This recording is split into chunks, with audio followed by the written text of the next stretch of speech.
Yeah. Oh, we're live. And we're live. That's been a catchphrase of mine, ladies and gentlemen. What a catchphrase. So, as you can probably see, I'm back again. I have been out of action for a day. And that day, I was supposed to have a beautiful person on my show. Because I already have a beautiful person on my show. Now, unfortunately, due to electronic malfunction, I have always saying to my guests, this has happened before, I can't control it. I can't control my laptop. I can't control my webcam. Can't control the goddamn mic. But it's a pressure. I love it so much. I love it when my laptop breaks down because that's the byproduct of having a goddamn show.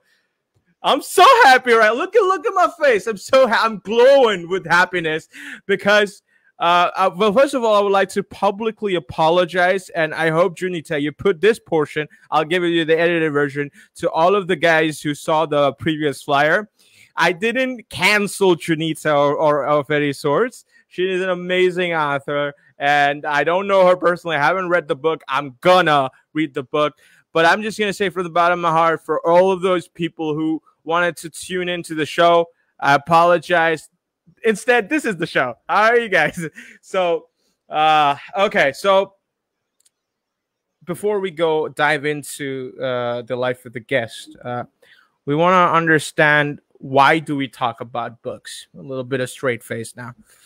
Well, books are interesting. Authors, I have interviewed over 40 plus authors, and the numbers are growing.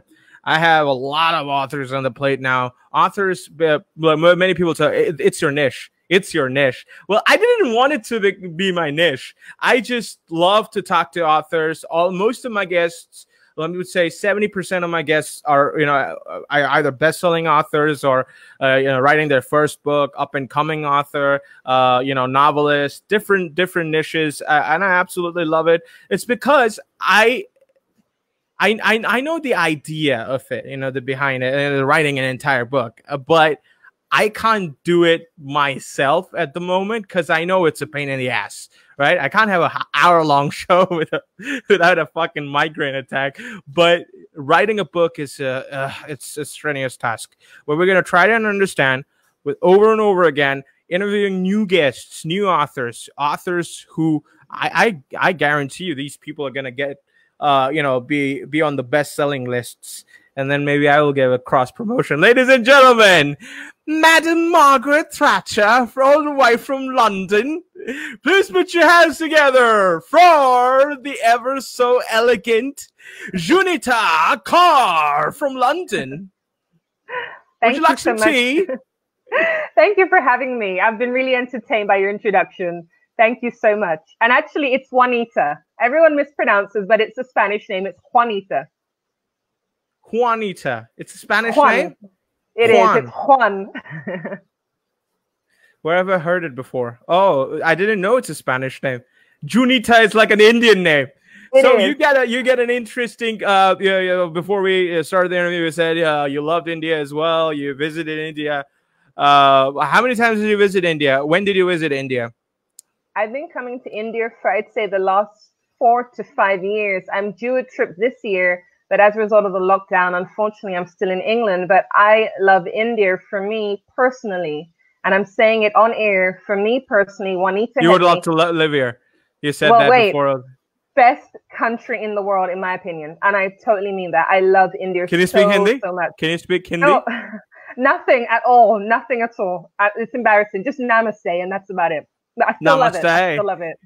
Namaste back to you. Look at you, you're a fancy lawyer. You said you're a pro bono lawyer. For those people who don't know what pro bono is, I'm gonna call you Junita. Juanita is just Juan. I'm just gonna call you Madam Thatcher. That's your nickname, Madam Thatcher.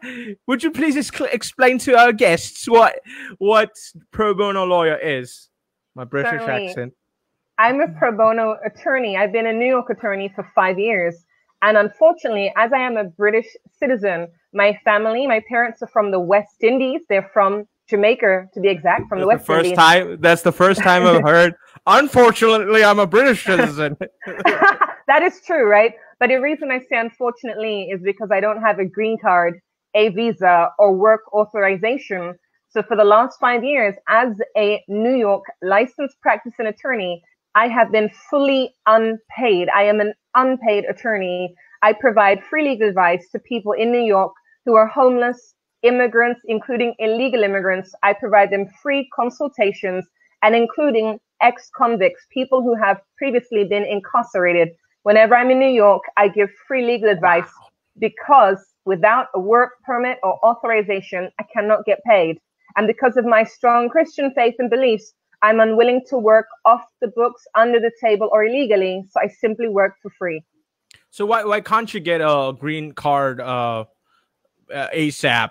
I mean, even if you go through the legal procedure, like, do you want to settle down in New York? And maybe you said New York attorney. Why a New York attorney and not attorney? I'm confused. What it is, as I'm sure you may know, that with every state, the laws are indeed different. In certain parts of the US, they have the death penalty. And so I am licensed as a New York attorney and therefore can only practice New York law in New York.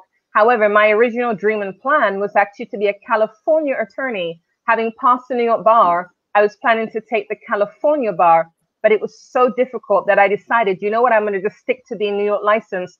And why is it I don't have a green card? It is not so straightforward or so simple to get a green card. And even with work authorization, that would require sponsorship. I would need to find an employer to sponsor me. It is very competitive and it is very expensive to be sponsored. And it is almost a lottery. It's potluck. Even if you do get sponsored, so many applicants put through the H-1B visa forms and documentation. There is no guarantee that you would get through. You may have to try over and over again. But what about that loophole? I've heard that there's a loophole, like you get married and the green I know. card. Yep. I knew you. I knew you. I knew you were going to say that. But unfortunately, I'm very single, not ready to mingle at all. Hello. Hello, Madam Tasha. I'm a born again Christian, and so for me, because of my strong Christian beliefs, when I do get married, one day, Lord willing, I'll marry a strong Christian too. And realistically speaking, if I met a right person, a right guy with strong faith like me, I would marry him. Not for the green card, for love. And if there's a green card, great, but that's not my motivation. That's why I'm single. How do I convert to Christianity? Come on. No. You're funny. I'm not going to answer that question. No, don't. People are going to hate me. No. Hey, JC, we're gonna see you on the next slide. Right now, I'm a proud Hindu and I love it. Hey, baby, you want to say hi? Come on. Yeah, there you go. Hey, hello. I thought you were talking to your partner. When you said, hey, baby, I thought maybe your partner, your wife, your girlfriend was right next door and you were she's my girlfriend, all right. Hey. Very beautiful, I must say that. Look at firm Christian belief. We want to put a hashtag before that, right? Yes, please do. I love Jesus, very single, not ready to mingle. I love Jesus. That's the title of my Facebook page. I love Jesus. So why do you love Jesus though? Why the strong, deep-rooted Christian belief? I believe having did you grow up in a nunnery? Had the evangelistic touch as a child? Why am I using my British accent? Never use my British accent. I know, right? No, not at all. Honestly, my mother wasn't Christian. She grew me up in church. I became a Christian around 16. I spent 7.5 years traveling around the world. I've been to 37 countries. And in those 7.5 years, I was not paid. I was fully unpaid, fully volunteer. When you've lived 7.5 years traveling the world without an income, then of course you're going to believe in a higher power, because how is it as a single female looking pretty young that I can travel around the world, be blessed by complete strangers where people open their homes, feed me, clothe me, flight ticket, hotel, you name it, just being blessed from strangers with no ulterior motive whatsoever. Would you say that's because you have a beautiful heart instead of your Christian roots? Because wouldn't you say that good people are everywhere in every religion, and or do you think it's just a byproduct of being a Christian? I would say it's twofold, because I've seen that there are amazing people who are atheists and don't even believe in God, and they have a lot of good fortune from me. I would say that it's twofold. Yes, I'm very generous and I serve and I give. The Bible says you reap what you sow. In certain beliefs, we call that karma. So for me, reaping and sowing, when I do good things, I am blessed by people coming into my world to bless me too. I believe you can give from what you have. And if you have very little, you can share that. Sadly, a lot of people in the world do not share what they have. They rather hold on to it than giving freely. When you've committed 7.5 years of your life to serve others, you will be blessed by meeting people who see that goodness in you and want to help. But at the same time, I am a female. I am single. I look very, very young. The Lord protected me. I lived with complete strangers. There are women and men who travel the world with money, with friends, and bad things happen to them, and they are good people too. Bad things do happen to good people, but I'm saying to you, I am convinced the God that I serve protected me, because some of the situations I may have been in could have ended up very, very differently. I'm still alive by the grace of God. I've come into contact with people who had the virus. I too could have contracted it. I may no longer have been here if things were different. And so I will say, yes, I do good things, but I will certainly point to God and say that the God that I serve in Jesus Christ is one of the reasons I do what I do. And one of the reasons I am so protected as a person who looks really young. And I'm not going to say my age, but I look really young and I'm a female. And so it is difficult when you're young looking and female and black and an ethnic minority to travel. Welcome to God TV, ladies and gentlemen. Welcome to God TV. You know the irony of it all. It's not Jesus, like it's not Juanita. It's actually Jesus. Jesus and Juanita. That's true. That is true. It is Jesus and Juanita. You're correct. You're correct. But Jehovah. He knows I mean him. Even though I'm mispronouncing his name, he knows what I mean. But in all seriousness, there are people. Jesus be like, hey, little child. Look at your smile. I love your smile, though. You have this personality. You have a personality that definitely entices a lot of people. Would you say it's hard to deal with people who are in trouble, like as you said, convicts, the other peoples that you help, migrants and all that? Do you think it's a challenge? You need to be always putting on a poker face, laughing, but the seriousness of the problem. And a life is in your hand. I mean, you mentioned the death penalty and all that. So how do you see that? How does that impact you in your life? Well, I will say that fortunately in New York there is no death penalty. But what you've said is very true, and I do agree with that because, for example, when I'm providing free legal advice, some of my clients are intoxicated, under the influence of drugs or alcohol. Some of my clients are actually full of anger, aggression, and even one of my clients verbally assaulted me, and I was afraid for my life. The things that he said to me, I will not repeat on air, but the point is, I'm there to help him. He didn't like what I had to say because I spoke the truth to him, and then he verbally abused me to the point where I was afraid he was going to knock me out. And I should not have to put up with that, but in saying that, I'm there to help. And sometimes, because of what a person's been through, they're not willing to accept the truth because they think you're not on their team. And I totally am. When I go to New York for a week and give free legal advice, it's because I'm on that person's team. I could be vacationing anywhere else besides New York, but I choose to go there, choose to volunteer, give up my mornings on a Saturday and spend time with clients, but I don't deserve to go through that kind of thing. And even though that has happened once, even if it happened again, I would still continue to volunteer. Because at the end of the day, people come with baggage. I'm not going to judge this man. I'm simply going to try and help him as best as I can. Or if I can't help him, and there's certainly other people in the same center that I can provide support and legal advice. My dream and desire, in fact, is to build safe houses in the Philippines for victims of sex trafficking and to build bakeries around the world hiring ex-convicts. My dream is to hire ex-convicts, former prostitutes, and homeless people in bakeries. Hold on a second. How many people do I have to kill to be a part of your vision here? You don't need to be. You don't need to be. Honestly, I'm not just hiring ex-convicts. I'm giving them a second chance. I don't believe in the death penalty. I believe in prison. I believe in jail time. But I believe in second chances. And at the end of the day, we all make mistakes. Hey. It's quite evident this is my second chance, as you know what I mean. I blew up my first chance. That is true. Welcome. I gave you a second chance. But seriously, though, I believe that we all make mistakes, and sometimes we commit criminal offenses, maybe not knowingly, but the point is we did not get caught. A lot of us have done things that are criminal, We didn't get caught. At the end of the day, I want to empower the ex-convicts, empower homeless people, empower former prostitutes. That's my dream. You know how you know someone is a lawyer? It's when they continuously can give a speech impromptu without an interruption. So usually when there are, your locations guests, like a lot of people, I usually take control of the show.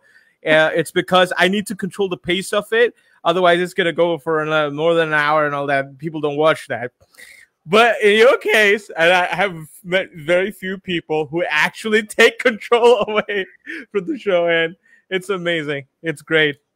I'm jealous. How do you talk so eloquently? How do you talk so eloquently? How did you take any public speaking class? It was a major in your college days. I'm going to say two things. The first one, I had a 2-day training in New York. I got a full scholarship, $1,000. Full scholarship for a Decker communication course, Decker. It taught me everything I need to know. It taught me how to public speak. I practiced that in my real world, in my life for a year. I then traveled to the West Indies, to Trinidad and Tobago, spoke and spoke and spoke. And then I'm going to go one step further and I'm going to say it's all because of, I can't pronounce his name, Jesus and the Holy Spirit. It's all because of Jesus, like legit. I believe I have a gift. If you saw me 6 years ago, I was a very person. What do you think of the? I already got the strict, Christian belief. So what do you think of the devil? What do you mean? What do I think of him? I mean, that's a very broad question. Yeah, well, like, is he the anti everything you believe in? Do you think devil is something, a real entity? And if you see a devil, you're gonna punch him in the face. You're gonna, hey, you're under arrest, legal justice. Well, I'm a lawyer, so that would be battery and assault, so I wouldn't punch him in the face. But what I would say, if I was confronted with the devil, I would take a leaf out of the Bible and I would use scriptures. When Jesus was tempted, when he was fasting for 40 days and he was in the wilderness, he quoted, "It is written, it is written." So if I came up against any devil, and sometimes when we meet people, they behave like the devil, I would use scripture, "It is written, it is written." I would not use my fists, and I would not use brute force, and I would not even use brutality in the words I use, because that could be considered a threat. It could be deemed assault, battery. It could be deemed that I am trying to entice that person or intimidate them. Or in other words, I don't want to commit any criminal offenses when I am defending myself when confronted with the devil, right? Because at the end of the day, I want to defend. I'm a lawyer. That's what we do. Right, I don't intend to commit any criminal offenses in the meantime. So that's important to point out. You know what just happened right now? Not at all. So when we were talking about the devil, I swear to Lord Almighty, my microphone and my camera just got turned off. I'm not surprised. Oh. I'm not surprised. Yeah, I was just picking up the glasses and it just messed with the wires and oh my god, it's a sign. It is. It is, legitimately. I mean, at the end of the day, we can call it a coincidence, but when people have light, that light shines into the darkness, and Satan is the kingdom of darkness. And when I speak light, the devil won't like it, and he will attack and he'll persecute, he'll make the internet not work, he'll make your microphone cut off, whatever he needs to do to stop the message of light getting out there. You were online. People heard you, all right. So tell me again, in short, in a sentence, do you believe in, do you think he's real? I believe that Satan is an entity, but I believe it's a spiritual entity, which is why some people behave in a way that we might consider demonic, or we might say they're demon possessed. How so? I believe it's spiritual. Just like how people can sort of read palms. Not that I believe in palm reading, but it's like that connection to the spirit realm. Or when people believe they see ghosts and all. I don't believe in seeing ghosts, but it's that connection to the spirit realm. You visit India, a lot of, the traditional, sorry about that. The traditional Indian philosophy, it talks about Hinduism, which is a very, it's an East-centric religion. Like it has Hinduism. It goes against the Jehovah's Witness sort of thing. A lot of people consider us paganistic. What do you want to say to that? I will say that for me, it's not my place to sort of judge one religion or another. But what I can say is that with my faith and my belief in Jesus, Jesus and God, is that God is open to receive all of us, and he takes us as we are. The Bible says that God came for all. It says that Jesus died for everybody. That means God takes everybody, even somebody who we believe may be demon possessed, right? At the end of the day, I believe that the God that I serve, he wants everybody to come to him. He died for all of us so that we can have life and life more abundantly. At the end of the day, you have to consider, what is your belief? What does your belief say to you? My belief says that I have life with Christ right here, right now. He lives and dwells within me. And I also have life with him when I pass away, when I die. And so at the end of the day, for me, I'm not going to speak ill of any religion, because the Lord wants us to respect others. When Jesus was on this earth, he spent time with tax collectors, with prostitutes. He met people where they're at. If I want to minister, speaking ill about somebody's belief is not the way to do that. Instead, I would talk about my belief, what I believe, and encourage them to consider reading the Bible or praying. I'm sorry, I'm going to cut you off. Can you talk about your book? Just having an emergency call, if I have to take it. You talk about your book. I'm gonna wait. Let me share the screen so that the people could have a look at your website, and maybe you could talk about your book, and whatever you want. You take over the show for just a minute. I'm gonna be back. Sure. Again, I apologize. Okay. Certainly. My book is called Can You Keep a Secret? And this talks about my own personal story of being a victim of sexual abuse by my mother's first husband from the age of 4 to 10. Now, when I asked my grandfather and my aunt, can you keep a secret? They said it depends. Now, as a result of my grandfather and aunt saying it depends, I did not disclose to them what I was going through. Instead, I kept my secret. And as a result of that, I was a victim of attempted rape for 6 years of my life. Now, what people don't understand, when a child is being abused, it's very hard for them to be open and to disclose what they're going through.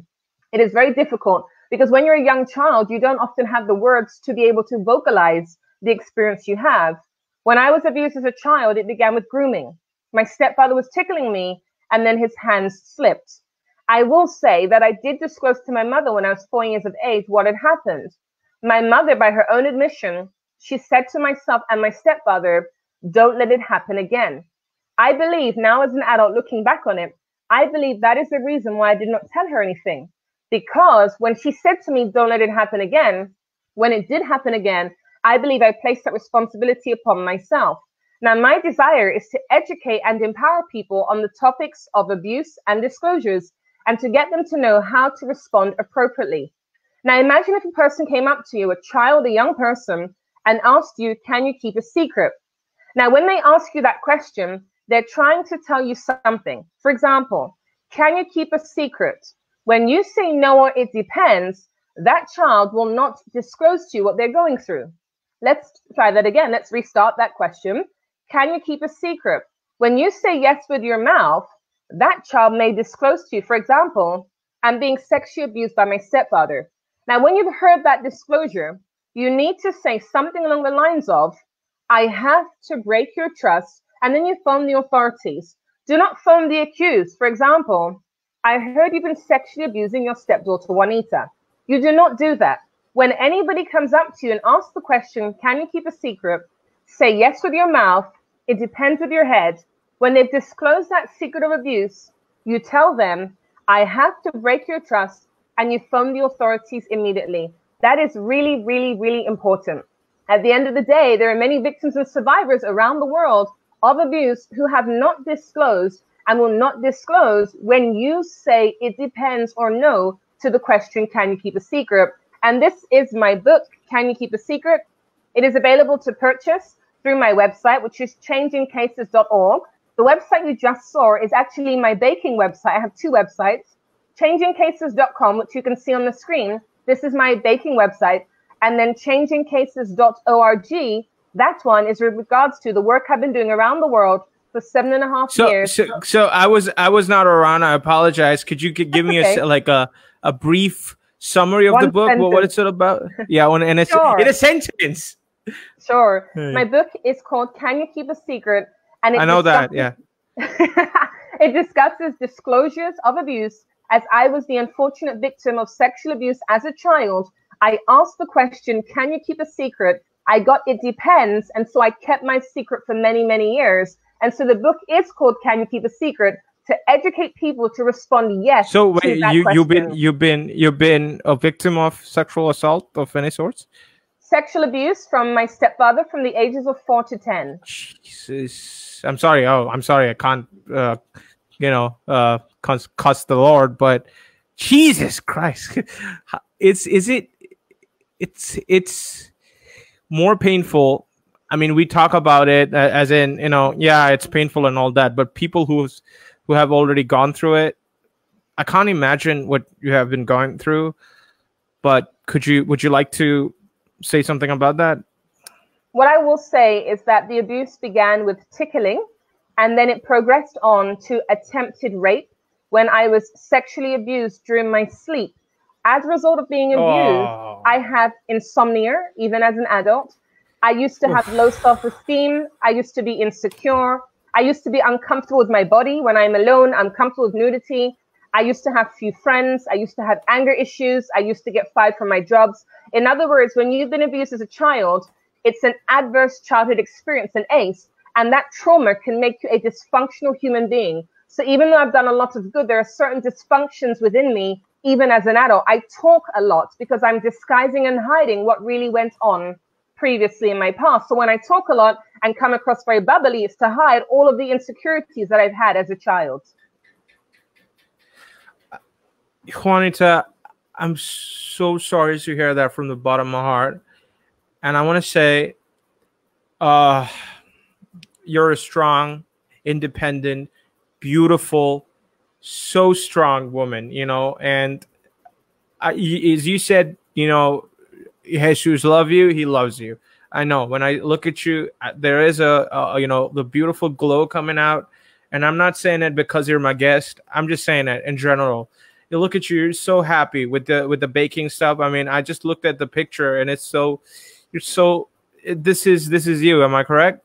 Yes, it's me. I was It's fundraising because I went to Yeah. Japan after the tsunami. And so I fundraised and spent time doing tsunami relief work. I was there after the tsunami in Japan as a volunteer. I have a heart for serving the poor and serving the most vulnerable. I've been doing that for years. So yeah, I mean, I'm hosting an angel, ladies and gentlemen, right now. A literal That's angel. kind. You are. And I've done a lot of work in India, completely unpaid, visiting the women in the red light district, volunteering in orphanages and shelters, meeting some of the trafficked women. So when I come to India, I donate food. I don't donate money because money requires accountability, but I feed the people and I provide for them whatever their needs are. I have a love Well, and a heart for serving, and I I've done a feel lot like of great work in India. I feel like I'm hosting Mother Teresa. The West Indian Hello, version. the West Indian version. I love it so much. I love it so much. No, seriously, with the one that what I've been trying to get it off my chest, but there's a dog just near my locality. Just want to highlight how hard it is trying to help others. There's a dog near my house. I have a dog, so I'm a dog lover. I see the dog, and it was so brutally hurt. It wasn't even bleeding, but the injury, it was melting. The flesh was melting. It's a bad sight. But he's roaming around like that, and it feels so bad. And I always, whenever I look at him, I'm not grossed out. I just wanted to help him somehow. Somehow I wanted to help him, but I don't have a vet, anything. So I wanted a veterinarian doctor just to help me out. And I know the frustration of not helping someone when you especially see someone who is, in need. It's really painful. So I know what you get. So what about altruism really, gets you interested in it?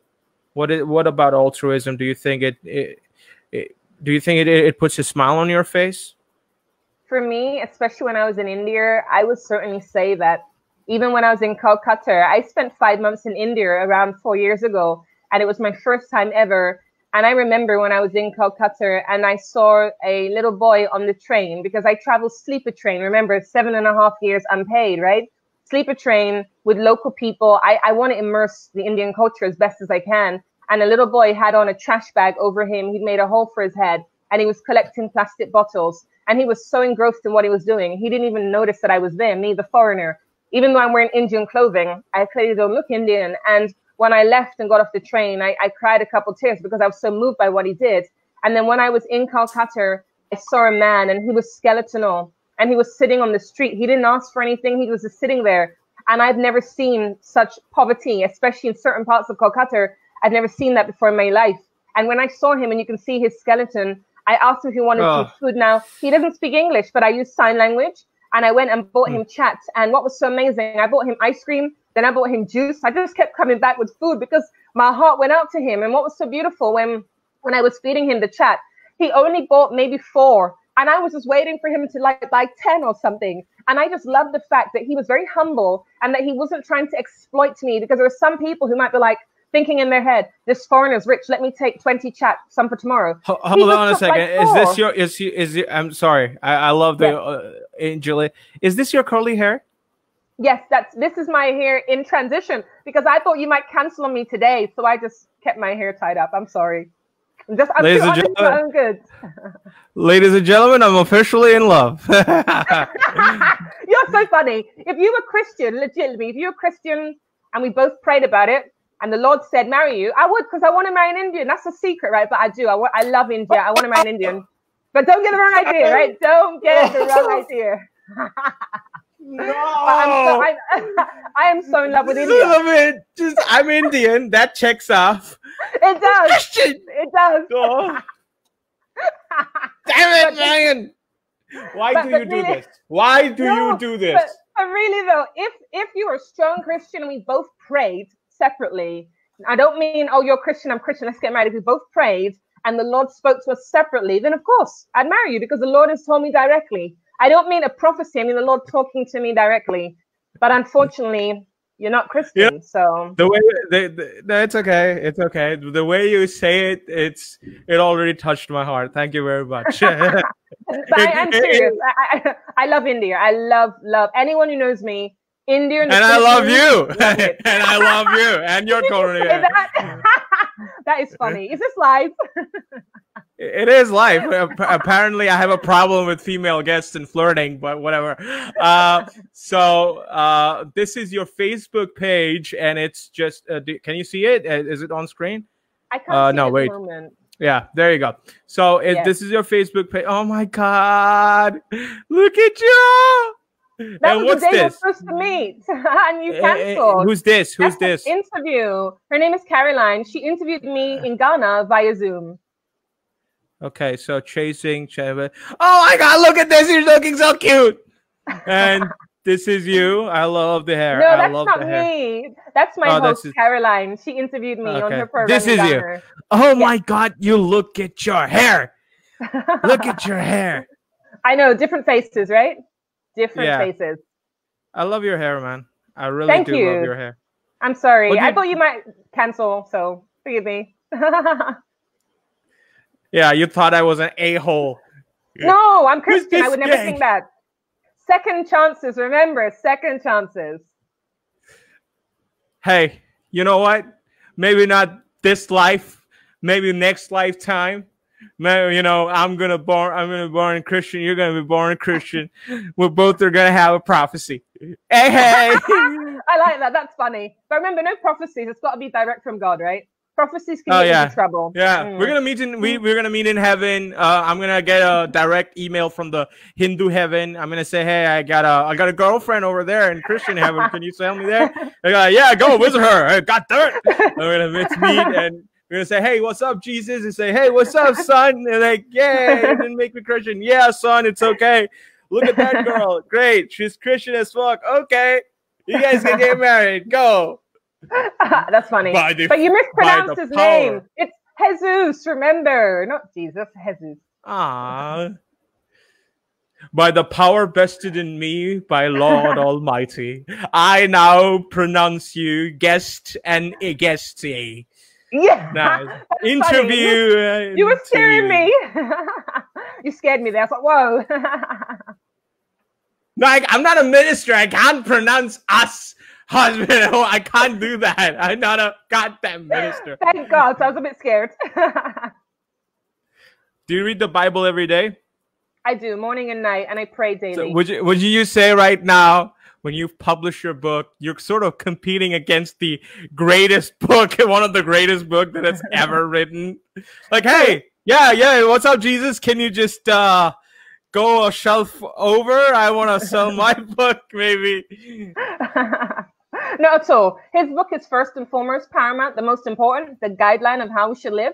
And mine is like second, third, fourth, fifth on the list or something. Mine is not top priority. And mine talks about trafficking and abuse. So it's another thing. Yeah, even I'm a Hindu, so even I do love to read Gita, but I don't. I think sometimes it skips my mind, the Holy Scriptures, whoever it is. I think certain people are very lucky to be invested in their own religion. I say whatever if you're Hindu, read the Bhagavad Gita. If you're Christian, read the Bible. As a matter of fact, I suggest everyone to read each other's scripture as well, because you would see a lot of gaps are filled up. God is, I think, he or she is something else. It's something that we cannot comprehend. So, be it whatever it is, I think as human beings, you helping each other out, even in the name of a beautiful, hot dude with long hair and beard. And I want to say though, whenever I see I remember when I was in Chennai, I was in Chennai. I was a kid, so I was a kid. It was Christian Medical College, Vellore. So I went there with my family, and there was a church there. I remember the time when I went there, and I saw the photo, the statue. I went back home with the hotel that night. I cried, and that was the innocence of a child, because I looked at the pain of the crucifixion. I felt it almost. I almost felt it, and that's the innocence of a child. He doesn't see what's Christianity, what's Hinduism, what's Islam. He just sees the concept of a religion, takes a version of it, the snippets of it, and he creates his own story, man. For me, Jesus was a good-looking dude. Like I would love to hug him. I would love to say, "Hey, what's up, Jesus?" I would like to hang out with him sometime.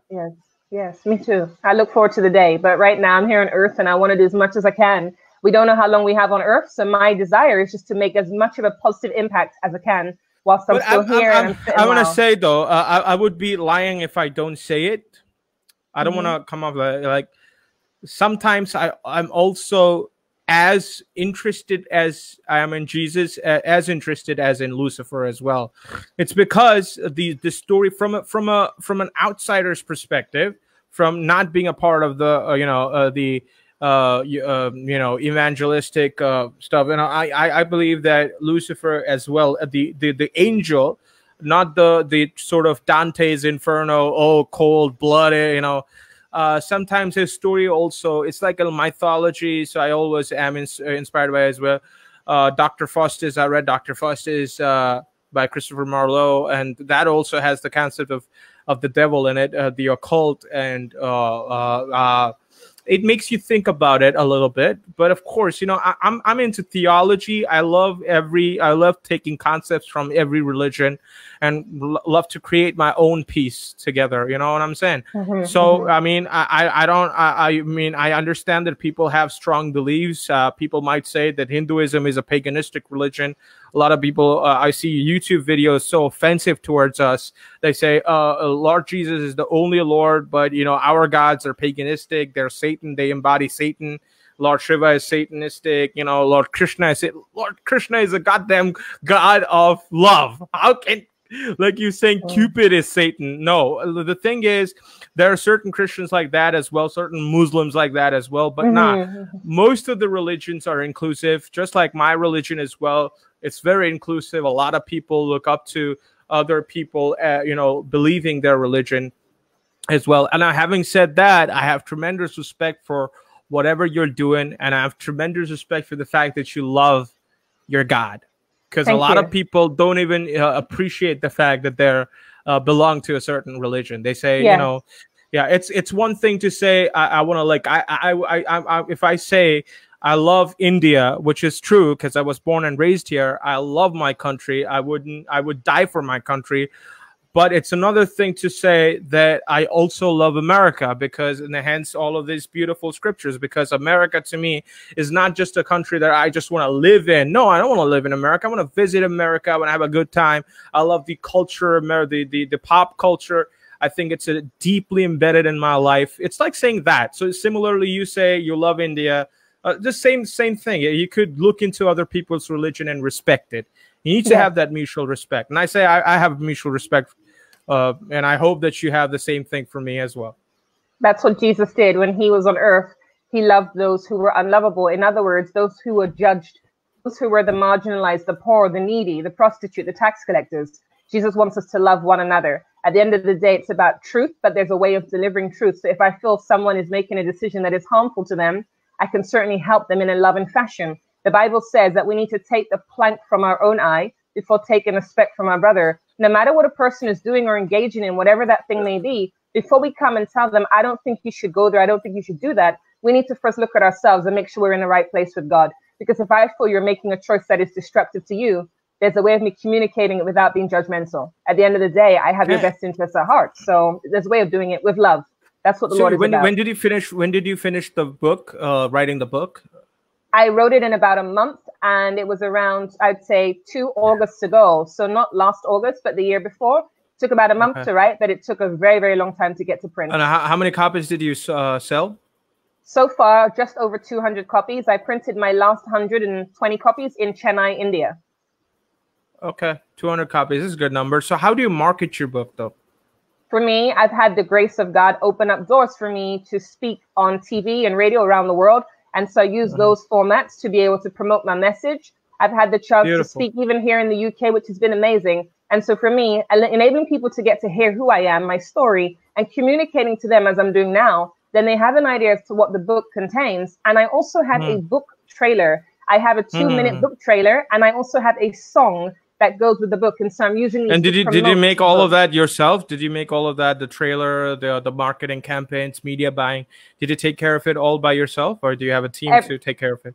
Everything by myself. And despite the fact that there was no money in the bank, I have a beautiful book trailer. I have a beautiful song, and I paid absolutely nothing. It was complete strangers, true story, complete strangers who got together at a church, and we shot an entire book trailer at a church. And we went on the street and we shot this in Ghana, in Africa.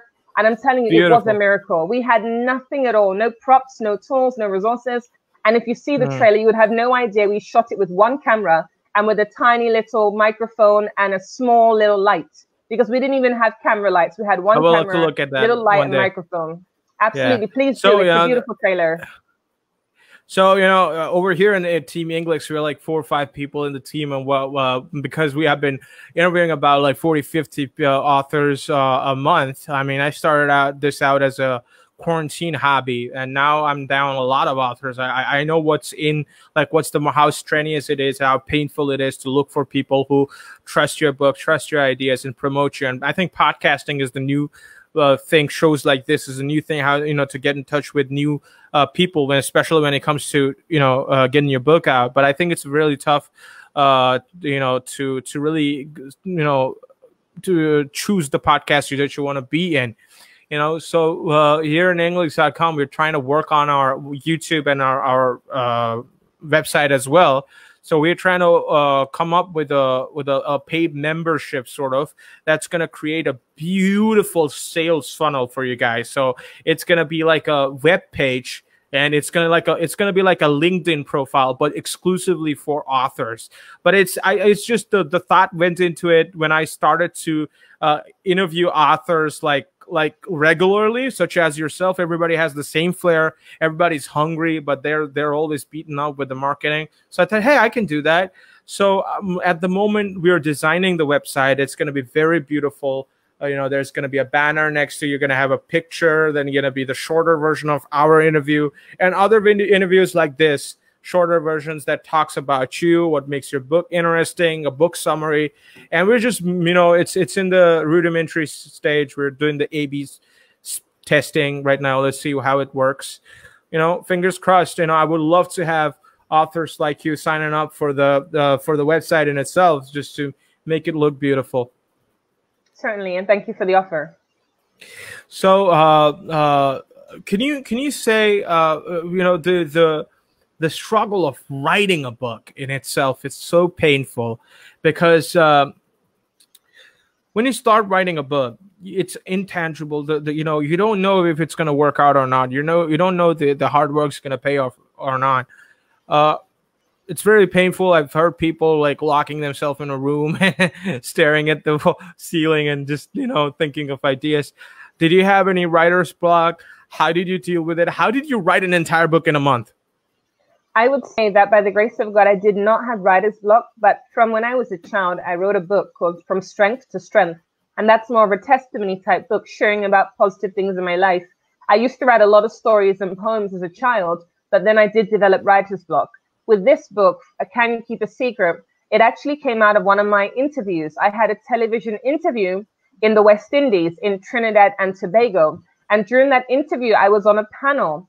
And one of the panelists said, Juanita, will you explain, can you tell a secret? And I said, no, it's can you keep a secret?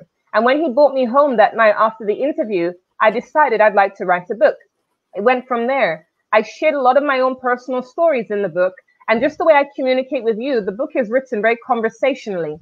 I will tell you, it was a lot of fun writing the book. I didn't intend to finish it in a month. All that happened, I knew a girl who had actually written a book, a young lady. Her book is about her personal story. And so she shares in 65 pages how she had had some struggles and had come out successful at the end and got her dream career. Having spoken to her, my desire was to simply write 65 pages. She told me she'd written 65 pages in 3 months. It's a small book. It's a small book. And very small. It's a quick read. It's a quick read. It was. And so I was inspired by that. And I said, you know what, let me write 65 pages. And I was able to write 65 pages in 2 weeks. My book is just under 400 pages, but I will say I would just come home from I thought you were talking about your book. Oh. No. The 65-page book is the person who inspired me. So this young lady who wrote her testimony, it was 65 pages. That inspired me. I did that in 2 weeks. I wrote 65 pages. My book is about 380, so close to 400 pages. And I would just come home from a speaking engagement and I would write and write and write because I'm a public speaker. I speak around the world, schools, community centers, to the police, the army. I speak anywhere. So when I would speak, I'd come home in Trinidad and then I would write and I enjoyed it. I didn't sort of have any timeline. My desire was to write 65 pages in less than 3 months. And I accomplished that and more. I love that smile. Just hold that smile. Peekaboo. No, I loved it. I just wanted to do peekaboo with you. I don't know. You love to have a baby smile. Peekaboo. I just wanted to do peekaboo with you. But unfortunately, we're always, almost close to the hour mark. So we're going to have to close the show up. But ladies and gentlemen, I would be making sure that you get a copy of the link and you could buy her book because she's amazing. She's beautiful. She is amazing. Ladies and gentlemen, Jesus will look into the interview and say, good job, kid. He will. Thank and you. I would like to. Hey, thank you. It's a bummer that we were this close to tie that knot. So close, but so far. But I want to point out one thing, though, because I do have another website, which would be more appropriate for anyone who wants to find out about the work I do. It's changingcases.org. Changingcases.org. It shows the work I've been doing in India and the Philippines, my speaking engagement. So changingcases.org. And also what I would like to point out is I do speak on this topic. I spoke at a university, Shaloni University in Chandigarh, and I do speak around the world. I travel to India every year. And so if there is an opportunity... Next time, hey, promise me if you come to Northeast, if you come to you're going to come to Agartala, and when you come to Agartala, you're going to give me a ping. Oh, I'll think about it. Right? Come on. If you know you're not going to marry me, just meet me for Christ's sake. No, because you might have a chapel and stuff and a guy ready to marry us. So I'm a bit concerned. But in all seriousness, though, I do speak anywhere in the world. So if people know places I can speak, I do come to India usually every year. I'm usually in India around this time. I speak everywhere. I print my books in Chennai. And when I do print my books in India, it's only around 500 rupees for a copy. So please reach out. I speak for free, but I take donations. And I want to point out, every copy of my book, 60% of profits will be used for building safe houses in the Philippines for women and girls who have been sex trafficked. So every book sold, 60% of the profits goes to charity. And I also intend to build safe houses also in India. So please, please do reach out to me. My Facebook, it's Changing Cases. My website, changingcases.org. That's changing, CASES.org. My Facebook, Changing Cases. And again, I speak anywhere in the world, via Zoom, in person, free of charge, but I take donations to continue this good work. Unfortunately, we gotta have to say goodbye to that pretty, beautiful soul and beautiful face and that beautiful smile. And goddamn that hair! I want that hair! But I just want to say it's about an hour and it's good. It's been a great interview. I'm really glad that we got to do this. Thank you, God. Thank you very much. You screwed it up in the first time, you and I both, but this time we got an interview with your child. So I would just want to say, I'm sad, man. I was this close to be in love, to be happy. But whatever, man. Whatever. But I just want to say from the bottom of my heart, Juanita, Junita,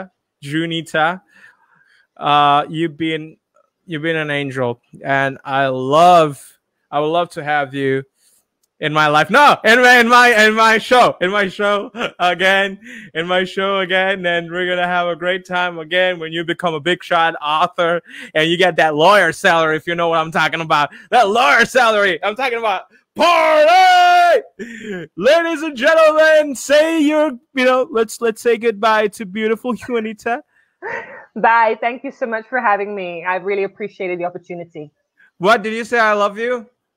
Thank you for having me. I really appreciated the opportunity. I love Jesus.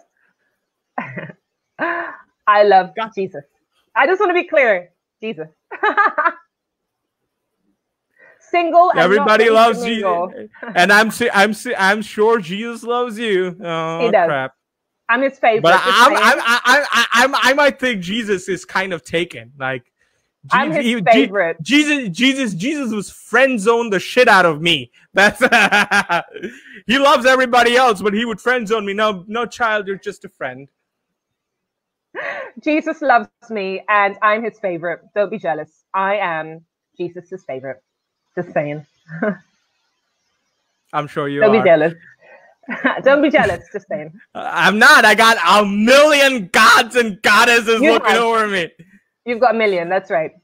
And I love them all. Ladies and gentlemen, say goodbye. You're going to see that pretty face again on the recorded version.